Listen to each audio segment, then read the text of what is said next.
Welcome into the K0LWC Ham Shack. Have you ever heard of International Lighthouse and Lightship Weekend? Well, guess what? It's happening this weekend. Let me tell you about it. All right, let me just say, guilty as charged. Some of my favorite ham radio contacts are aeronautical mobile or airplanes or marine mobile, ships at sea. We talk to planes and ships at sea all the time, and again, I love that. Now, the history of this special event was it started in the early 1990s with a group of Scottish hams that wanted to bring visibility and awareness to their lighthouses there in Scotland in an effort to preserve them as historical places. So that's how it kind of all started. And to be clear, this is not a contest. There are no awards, no certificates. It's more about raising awareness about these wonderful places that have an important part of our history. And I said, just bringing visibility to them to hopefully, I said, raise awareness to A, raise money, and B, preserve them. And that's what's really neat about this is that this gained popularity because of that it's not a contest. It's just a fun, special event operating weekend where everybody can participate and not have the pressure of racking up points. If you're interested in ham radio, don't forget to subscribe and like this video and turn on the bell for more videos like this in the future. So after this special event weekend was started in Scotland, it grew and grew and grew throughout Europe to South Africa. By 2014, this event was truly global all over the world. When you take a look at the 2024 participants, there are nearly 400 lighthouses and lightships that will be on the air this weekend that you can make contact with. Here's one of them, because I had no clue what a lightship was. Blew my mind. So basically, when they can't build a lighthouse, but they still need the aid of navigation of a light, they put it on a ship and they call it a lightship. This is a Lightship Huron. It will be on the air this weekend. What's cool about this picture is you actually can see the HF dipole antenna that they'll be using on this ship this weekend to make contacts in this special event. So yes, you can talk to this ship, the Huron, here this weekend. Super cool.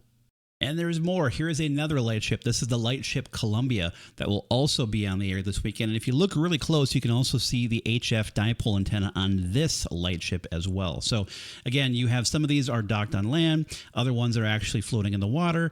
There's so many cool things to make contact with this weekend. You're going to want to put this on your calendar. So how do you do it? What do you need to know? Let's talk about that. To get all the information that you're going to need, head over to ILLW.net. That is the website for this annual event. So a big shout out to Kevin VK2CE, who admins this site and does a lot of the organization. So thanks to Kevin for all his hard work. They talk about these are guidelines, right? They're not rules, not a contest. And they talk about it's not a contest. So there's guidelines, these are recommendations from the organizers. If you're curious in activating a lighthouse near you next year, they have some opinions on how close to the lighthouse you have to be, what is considered a lighthouse. So take a look at that. If we scroll down, though, they do talk about calling CQ. So if you're calling CQ, whether it's CW or maybe you'll hear it on phone or FT8, you may look for adding like LT or LS on CW. Other stations might add LIGHT, LGT, or just fully Lighthouse Lightship that comes through when they're calling CQ. So it's easier to find them on the bands. Now, when you're curious about how to find them, the organizers say the majority of activity takes place on 20 meters. If we go to the entrant list, it'll give you the full rundown. Currently, right now, 370 total entrants for the weekend. And it does not mean they're all going to be on all weekend for the 48 hours. It could be just a portion of the weekend, so you just kind of never know. But you can take all these and then put them into your favorite spotting software for the cluster. That's what they recommend. If you're looking for a specific, ship or lighthouse, put it into DX Summit or whatever your favorite spotting network is, and take a look and see if you can find it there. But again, the majority of activity is going to be on 20, but it could be anywhere from 80 to 10. It really is truly up to those operating at the lighthouse.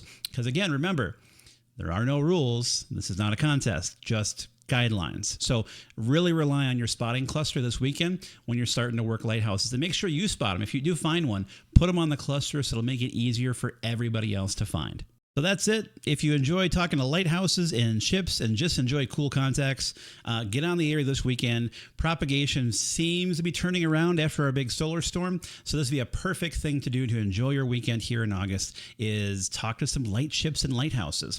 If you do make any contacts, let me know down in the comments below. Who did you get? How did it go? I'm curious to your experiences. I know I'm going to be participating as well. So I'll catch you out there. Thanks again for watching. If you haven't, make sure you've subscribed and liked this video.